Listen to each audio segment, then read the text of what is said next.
مجبورم عوض کارگر کارم انجام بدم.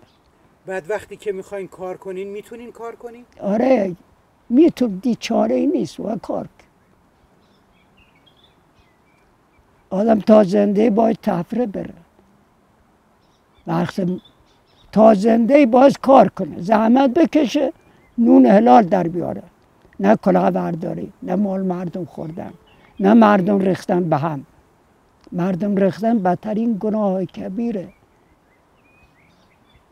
یو کسانی که پیغام دشمن برن، همونا هستن از دشمن بدترن. اگر توانایی داری دو تا مسلمان گیریم به هم، یه طوری رشون کن.